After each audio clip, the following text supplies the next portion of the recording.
자, 오늘 우리에게 주시는 하나님의 말씀은 마태복음 28장 5절에서 10절의 말씀입니다.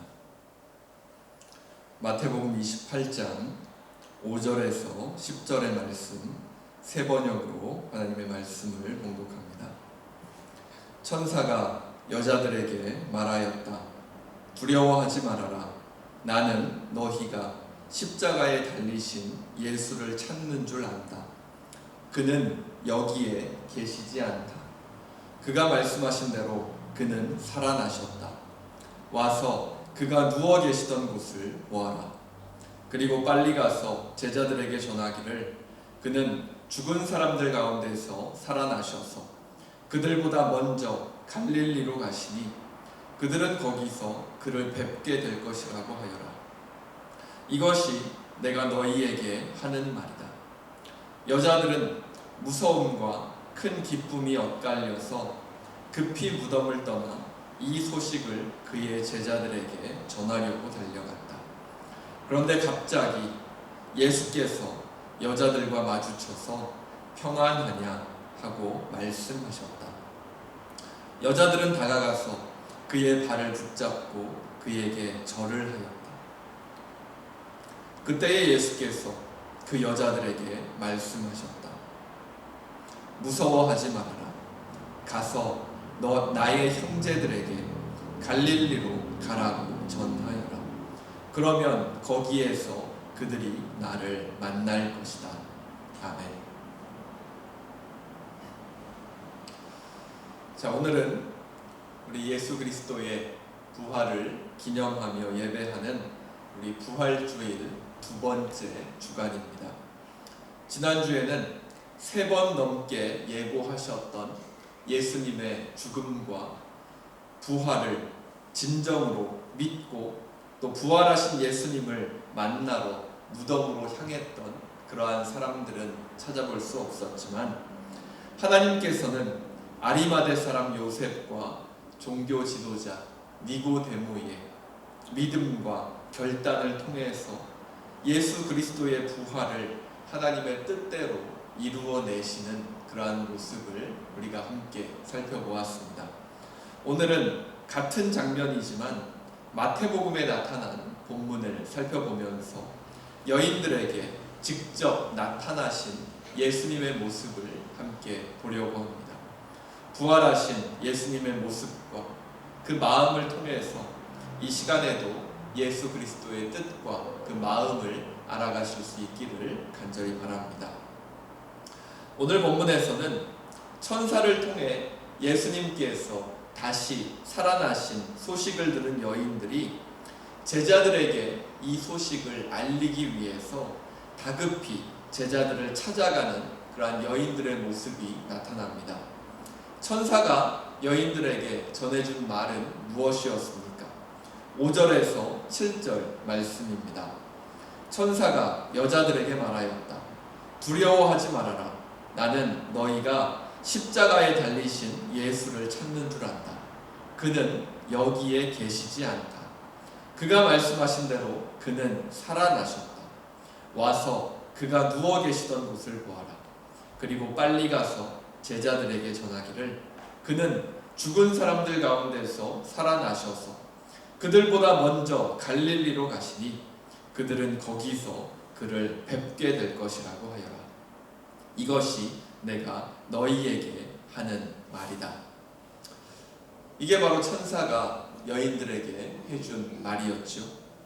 예수님께서 다시 살아나셔서 이 무덤에 계시지 않고 갈릴리로 가셔서 제자들을 기다리실 것이라는 그러한 말씀이었습니다. 여인들은 이 소식을 듣고 예수님께서 다시 살아나셨다라는 소식에 너무나 기쁘고 또한 천사를 만났다는 사실이 너무나 두려워서 그러한 감정 상태에서 제자들에게 이 소식을 전하기 위해서 발걸음을 재촉합니다.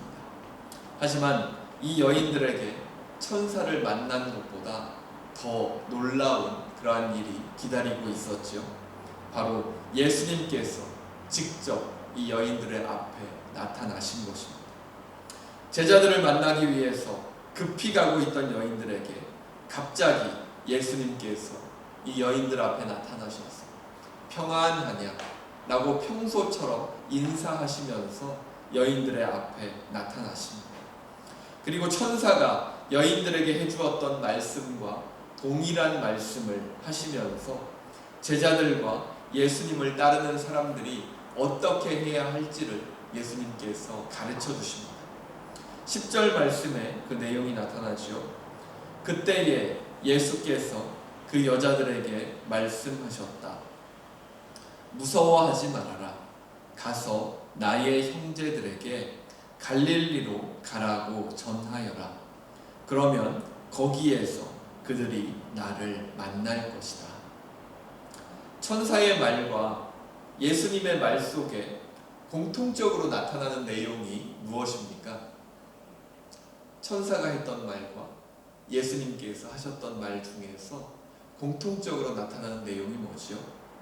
바로 갈릴리로 가라는 겁니다. 갈릴리로 가라. 바로 이 말이 공통적으로 나타나죠. 제자들과 예수님을 따르는 이들이 갈릴리로 가면 그곳에서 예수님을 만날 수 있다라는 것이죠. 천사도 갈릴리로 가라고 하고 예수님도 갈릴리로 가라고 하십니다. 그렇다면 우리는 이 지점에서 질문을 하나 던져볼 수 있을 것 같습니다. 왜 갈릴리인가? 이미 모든 제자들과 예수를 따르는 사람들이 한 군데 모여 있는 바로 그 장소 예루살렘이 아니라 왜 다시 갈릴리로 돌아가야만 하는가? 라는 질문을 우리가 던져볼 수 있겠죠. 왜 갈릴리로 다시 가야 할까요? 10절에서 예수님께서 제자들에게 또 예수님을 따르는 사람들에게 갈릴리로 가라고 하시는 이 모습은 우리에게 많은 것을 생각하게 합니다. 당시의 상황을 한번 생각해 본다면 예수님께서 부활하신 이후에 갈릴리로 가시는 것이 아니라 예루살렘에 계속 남아서 예루살렘 사람들 앞에 그 부활하신 모습을 보여주셨다면 어떻게 되었을까요? 부질없는 가정일 수도 있겠지만 만약 부활 후에 예수님께서 자신을 십자가에 못 박고 또 십자가상의 죽음을 목격하고 예수님의 죽음을 확인했던 모든 사람들 앞에 다시 살아나신 부활 후의 모습으로 나타나셨다면 그 어떤 사람도 예수님의 부활이 거짓이라고 말할 수 없었을 것이고 예루살렘과 전 이스라엘 그리고 더 나아가서 로마 제국의 모든 사람들이 예수님을 믿게 될 수도 있었을 것입니다. 자신을 처형하라고 지시하고 십자가형을 통해서 예수님께서 죽은 것까지 확인했던 그러한 빌라도 앞에 부활하신 예수님께서 다시 나타나셨다면 어떻게 되었겠습니까? 그리고 다시 살아나신 예수님의 부활을 확인한 빌라도가 예수님을 데리고 로마로 가서 로마의 황제와 함께 예수님을 만날 수 있었다면 어떻게 되었겠습니까?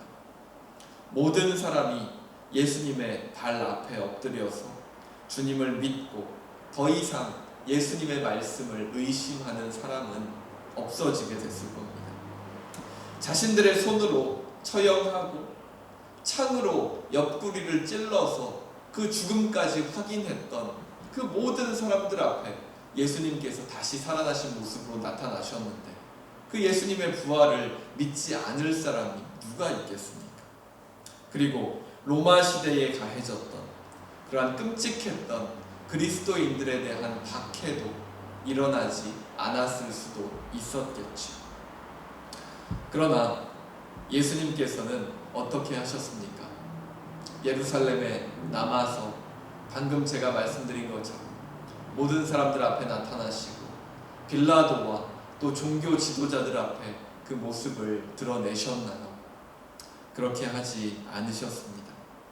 예수님은 하늘로 승천하실 때까지 제자들과 예수님을 따르던 사람들 앞에는 그 모습을 여러 번 나타내어 주셨지만 예루살렘 사람들에게는 나타나지 않으셨습니다. 자신을 처형했던 빌라도나 예수님을 죽이고자 했던 그러한 종교 지도자들 앞에 나타나지 않으셨습니다. 그리고 예루살렘에 입성하실 때 종려나무 가지를 흔들면서 예수님을 열렬하게 환영했던 그러한 예루살렘 사람들 앞에, 그 수많은 사람들 앞에 나타나지 않으셨습니다. 그리고 예수님은 모든 권력이 집중되어 있는, 그런 인간의 모든 욕망이 집약되어 있는 예루살렘에 남아 계시는 것이 아니라 갈릴리로 가셨습니다. 갈릴리는 어떤 곳이죠? 예수님을 필요로 하는 사람들, 예수님을 따르던 사람들, 병들고 연약한 사람들이 있는 곳입니다. 예수님께서 예수님의 발걸음을 시작하셨던 곳, 대부분의 제자들의 고향이 있는 곳, 예루살렘 성전처럼 화려한 건물과 정치적인 권력은 없지만 예수님의 말씀을 듣고 하나님의 나라를 따르고자 하는 그러한 순수한 사람들이 있는 곳, 높은 권위를 지닌 대제사장들과 서기관들이 위선을 부리면서 서로를 시기하고 질투하고 어떻게 하면 내가 다른 사람을 짓밟고 더 높은 자리로 올라갈까 고민하는 그러한 정치적인 암투가 벌어지는 곳이 아니라 세상적인 기준으로는 연약한 사람들이지만 예수님의 손길이 필요한 사람들이 있는 곳, 바로 그곳이 갈릴리라는 곳이지. 세상 사람들의 기준으로 생각하면 부활하신 후에 예수님께서 예루살렘에 남아서 권력을 가지시는 것이 당연할 수도 있을 것 같습니다. 하지만 예수님께서는 하나님의 마음으로 세상 권력이 아니라 예수님을 필요로 하는 연약한 사람들이 있는 갈릴리로 가시는 그러한 모습을 우리에게 보여주십니다. 부활하신 예수님은 무덤에 계시지 않고 예루살렘에 계시지도 않고 갈릴리에 계십니다. 무덤은 어둡고 생명이 없는 곳이지요. 예루살렘은 하나님의 나라와는 상관없는 인간들의 욕망으로만 가득 찬 곳이었습니다. 무덤과 예루살렘은 예수님이 계실 곳이 아니었습니다. 예수님께서 부활 후에 가신 곳은 갈릴리입니다. 디베랴 호수, 보잘것없는 거처에서 순수한 서민 어부들이 살아가는 곳이지만 부활하신 예수님께서는 그곳을 다시금 예수님의 사명을 회복하시는 그러한 장소로 삼으셨습니다. 그 장소 갈릴리에서 예수님은 3번이나 자신을 부인했던 베드로에게 내가 나를 사랑하느냐 라고 3번 물으시고 내 양을 먹이라 라고 하시면서 용서와 회복을 주십니다. 그리고 제자들과 예수님을 따르는 사람들을 회복시키시고 다시 그들이 힘을 얻고 세상을 향해 나아갈 수 있도록 그들을 갈릴리에서 회복시키시지. 갈릴리로 가신 예수님을 바라보면서 우리들이 감당해야 할 신앙의 모습은 어떤 것이겠습니까? 우리도 세상을 살아가면서 돈의 유혹과 명예의 유혹 앞에, 권력의 유혹 앞에 흔들릴 때가 있습니다. 돈이 가져다주는 그러한 편안함과 권력, 명예가 주는 그러한 달콤함에 취할 때가 있지요. 물론 갈릴리로 가신 예수님을 바라보면서 무조건 세상이 주는 돈이나 명예나 권력을 포기하라는 말씀을 드리는 것이 아니라는 것 잘 아실 겁니다. 우리가 세상의 돈이나 권력, 명예를 포기하고 수도를 하러 산으로 다 같이 들어간다면 세상 속에서 그리스도인의 삶은 누가 감당할 수 있겠습니까? 우리가 그 모든 것들을 다 포기하고 예수님 안에서 하나님만 바라보면서 살자고 하는 것이 아니죠.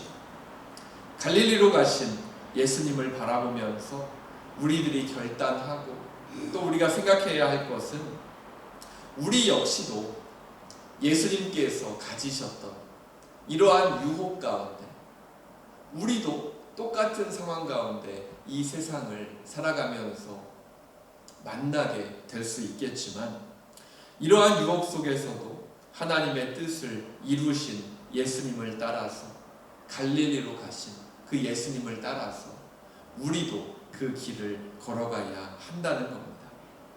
무엇이 더 중요한지를 깨닫고 무엇이 더 하나님의 뜻에 가까운지를 우리가 바라보면서 희생이 필요하다면 희생을 하고 포기가 필요하다면 포기하면서 또 그것을 희생하고 포기할 수 있는 용기와 결단을 가지고 하나님의 뜻을 이루어가는 모습이 바로 예수님께서 갈릴리로 가시면서 우리에게 보여주신 그러한 모습이었죠. 그렇기 때문에 우리 역시도 갈릴리로 가신 예수님을 바라보고 우리가 그 예수님을 따라가기로 결단한다면 우리도 그 예수님의 모습처럼 그 예수님의 마음처럼 하나님의 뜻을 위해서 무엇이 더 중요한지를 결정하고 그리고 그 결단과 결정을 통해서 우리가 희생하고 또 포기해야 할 것들을 우리가 정하고 그것들을 감당하면서 갈릴리로 가신 예수님을 따라서 우리의 인생의 길을 걸어가는 것이 바로 그 예수님을 따라가는 우리의 신앙의 모습이어야 한다라는 겁니다. 세상 사람들은 바보 같은 결정이라고 이해하지 못하고 심지어 왜 저렇게 사는가 라고 욕할지라도 개의치 않고 하나님의 뜻에 맞는 길을 그 길이 더 힘든 길이고 더 큰 희생이 필요한 길 그리고 더 많은 시간과 희생이 필요한 길이라고 할지라도 그 길을 걸어갈 줄 아는 것이 바로 갈릴리로 가신 예수님이 보여주신 모습이고 또 그 예수님을 따라가는 우리들의 신앙의 모습이어야 할 것입니다. 그리스도교의 신앙은 그저 예수님의 기적을 바라보면서 믿음을 가지고 예수님을 바라보는 것에서 끝나지 않지요. 아픈 내 몸이 기도해서 나았기 때문에 내가 고민하던 문제가 기도해서 풀렸기 때문에 하나님을 믿고 신앙을 가지는 것이 아닐 것입니다. 기적을 베푸시고 부활하신 예수님을 만나야만 가질 수 있는 그러한 믿음이 아니라 갈릴리로 가신 그러한 예수님을 우리가 믿고 신뢰하면서 자신의 십자가를 지고 그 예수님을 따라가야만 하는 길이 바로 우리가 걸어가야 할 신앙의 길일 것입니다. 오늘도 예배하고 교제한 후에 우리는 다시 세상으로 돌아갑니다.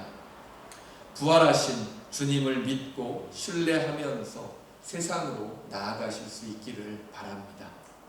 그리고 부활 후에 예루살렘이 아니라 갈릴리로 향하신 예수님을 따라서 자신의 십자가를 지고 따라가는 그러한 결단이 있으시기를 바랍니다. 그것이 바로 예수님께서 이 시대의 그리스도인들에게 이 시대의 교회에게 원하시는 그러한 모습일 것입니다.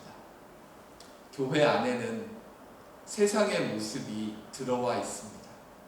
우리가 세상과 단절되어서 하나님 안에서만 살아가다가 주일에 교회로 모이는 것이 아니기 때문에 우리는 세상 속에 속해 있고 세상 속에서 살아가다가 교회에 모이기 때문에 교회 안에는 당연히 세상의 모습이 담겨 있습니다.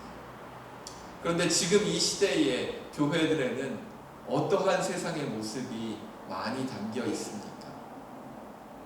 성공주의라고 하는 그러한 세상의 모습이 세상의 가치가 지금의 교회들에 참 많은 영향을 끼치고 있는 것 같습니다. 세상적인 성공을 이야기하고 회사를 효율적으로 경영하는 그러한 모습들이 교회 안으로 들어와서 세상과 똑같은 성공을 교회의 성공으로 포장하는 그러한 모습들이 이 시대의 교회들에 참 많이 나타나 있죠. 그런 모습의 결과는 어떠한 것들을 우리에게 보여줍니까? 아주 크고 으리으리한 그러한 건물을 가진 교회가, 아니면 수많은 그러한 숫자를 자랑하는 교회가 성공한 교회다 라는 그러한 가치를 우리에게 말해주는 그러한 시대를 우리가 살아가고 있지요. 그런데 정말 그런가요? 정말 으리으리한 성전을 가져야지, 정말 수많은 성도가 교회 안에 있어야지만이 성공한 교회입니까? 그게 바로 예수님께서 원하시던 교회의 모습이었을까요? 아니겠죠. 예수님께서 그것을 원하셨다면 갈릴리로 가지 않으시고 예루살렘에 남아 계셨을 겁니다. 예수님께서 예루살렘에 계시기만 해도 성전 안에는 사람들이 발을 디딜 틈이 없을 정도로 수많은 사람들이 예수님께로 모여들었을 것이고, 그 수많은 사람들을 세상으로 파송하기만 하면 그 사람들이 나가서 아주 큰 교회들을 각 지역에 곳곳에 만드는 아주 손쉬운 길이 예수님에게도 있었기 때문입니다. 하지만 예수님께서 원하시는 것은 그것이 아닙니다. 물론 큰 교회는 잘못됐다, 그런 말씀 드리는 것이 아닙니다. 저도 한국에서 아주 큰 교회들에 많이 있어 봤기 때문에 큰 교회가 잘못됐다라는 이런 얘기는 안 합니다. 큰 교회가 감당해야 할 부분이 분명히 있습니다. 하지만 큰 교회가 감당해야 할 부분들이 분명히 있지만, 그것을 통해서 주님께서 생각하시는 이러한 근본적인 그러한 진리의 그러한 가치를 잃어버리게 된다면, 그런 것들을 잃어버리는 모습이 나온다면 우리는 이 시대의 교회의 모습을 다시 한번 돌아보아야 하는 것이지. 세상이 말하는 성공이 정말 세상에서 성공이라고 부르는 가치가 교회에도 똑같이 적용되고 있지는 않은가라는 것을 우리가 돌아보아야 한다는 것입니다. 그러면 우리가 바라보아야 할 것은 무엇이라고 말씀드렸습니까? 바로 갈릴리로 가신 그러한 예수님을 우리가 바라보아야 한다라고 말씀드렸죠. 갈릴리로 가신 예수님을 우리에게 무엇을 가르쳐 주시지요? 세상에 성공은 없지만, 세상에 성공이나 권력이나 돈은 없지만, 예수님께서는 갈릴리로 가셔서 예수님을 따르는 사람들을 회복시키시고, 상처받고 두려움에 떨고 있는 사람들을 회복시키셔서 그들을 통해서 예수님의 사랑과 은혜를 함께 나누고, 그 사랑과 은혜를 주변에 전하는 방법을 우리에게 보여주셨습니다. 처음부터 아주 큰 그룹을 만들어서 그 큰 그룹이 가진 힘을 가지고 이 세상을 향해서 그 힘을 가지고 나아가는 것이 아니라, 예수님께서는 가장 작은 곳에서 예수님의 사랑으로 한 명 한 명을 회복시키시면서 그 한 명 한 명이 그 옆으로, 그 주변으로 나아가는 그 모습과 그 모습을 통해서 드러나는 예수님의 사랑과 은혜를 통해서 예수님의 이름을, 예수님의 복음을 전하는 그러한 방법을 선택하셨다는 겁니다. 그렇기 때문에 우리들은 오늘 이 부활하신 예수님을 바라보면서, 또 부활하신 예수님이 예루살렘이 아니라 갈릴리로 향하시는 그 모습을 바라보면서 그 예수님의 모습을 따라서 이 신앙의 길을 걸어가야 할 것입니다. 세상적인 성공이 없다고 실망하고 좌절하는 그러한 모습이 아니라, 정말 하나님께서 또 주님께서 우리에게 허락해 주신 이 공동체를 더욱더 사랑하고 또 우리의 주변에 있는 분들을 더 사랑하고 아끼면서 우리가 주님의 사랑을 먼저 나누고 우리가 주님의 사랑 안에서 함께 교제할 수 있다면 우리도 얼마든지 또 예수님의 사랑을 나누고 또 우리의 주변에 예수님의 사랑을 드러내는 그러한 공동체로 살아갈 수 있게 될 것입니다. 세상적인 가치로 교회의 가치를 재지 마시고 정말 교회의 가치로 세상의 가치를 판단할 수 있는 그러한 신앙의 모습이 있으실 수 있기를 바랍니다. 예수님의 마음으로 이 세상을 바라보시고 또 우리의 인생을 바라보셔서 우리의 인생 가운데 우리의 신앙의 모습 가운데 정말 갈릴리로 향하시는 그러한 예수님의 마음이 우리에게 담겨 있는가 다시 한번 돌아보실 수 있기를 간절히 바랍니다. 그리고 우리가 그 갈릴리로 향하신 예수님의 마음을 가지고 우리의 삶 가운데 우리가 결단하고 희생하고 또 작은 것부터라도 하나님의 뜻을 이루어드리는 삶을 시작할 때 주님께서는 우리의 삶을 기쁘게 받으시고 또 주님께서 원하시는 방향으로 늘 이끌어 주시고 늘 함께 해 주실 줄로 믿습니다. 세상을 살아갈 때 갈릴리로 향하시는 예수님을 따라서 우리가 무엇을 바라보아야 하는지 늘 올바른 방향을 잃지 않으시는 우리 모든 성도분들 되실 수 있기를 간절히 바랍니다. 함께 기도하겠습니다. 사랑의 하나님, 오늘도 말씀을 통해서 갈릴리로 향하는 예수님의 모습을 돌아보게 하시니 참 감사합니다. 부활 후에 세상의 모든 권력과 힘이 보장된 예루살렘에 머무시는 것이 아니라 예수님을 필요로 하는 연약한 사람들이 있는 갈릴리로 향하신 예수님을 바라봅니다. 우리들도 이 세상의 삶을 살아갈 때 돈이 주는 편안함, 힘과 명예가 주는 달콤함에 취하지 않게 하시고 하나님 안에서 무엇이 올바른 것인지 우리가 걸어가야 할 인생의 방향은 어디인지를 늘 고민하며 예수님과 함께 동행할 수 있게 하여 주시옵소서. 늘 아프고 연약한 곳을 향하시는 예수 그리스도의 사랑과 은혜가 우크라이나 땅의 전쟁의 포화 속에서 고통받는 국민들과 난민들 가운데 또한 전 세계의 코로나로 지친 사람들의 마음 속에도 또 이 시간 군부 독재에 맞서서 민주주의를 위해 희생하고 있는 미얀마 국민들의 마음 속에도 그리고 삶의 어려움에 지친 사람들의 마음 속에도 임하게 하여 주시옵소서. 이 시간 기도할 때 우리 모든 성도들의 가정에 찾아가 주셔서 어디에 있든지 어떠한 상황 속에 있든지 늘 하나님의 은혜 안에 살게 하시고 특별히 코로나로 인해서 어려운 상황 속에서 그리고 몸의 아픔과 마음의 아픔으로 어려운 상황 속에서 하나님께 나아가는 성도들을 기억하여 주시고 하나님 안에서 하루하루 회복되어 갈 수 있는 은혜를 허락하여 주시옵소서.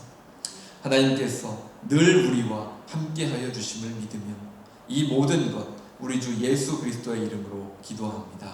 아멘. 이제는 우리 주 예수 그리스도의 은혜와 하나님의 사랑과 성령님의 감동, 감화, 인도하심이 세상의 어떤 유혹에도 흔들리지 않고 하나님의 뜻을 위해 갈릴리로 향하시는 예수 그리스도와 함께 교회로, 가정으로, 또 이 세상으로 다시 나아가기 원하는 모든 성도들과 자녀들과 그 삶의 자리 가운데 지금으로부터 영원토록 함께 하시기를 간절히 축원하옵나이다. 아멘.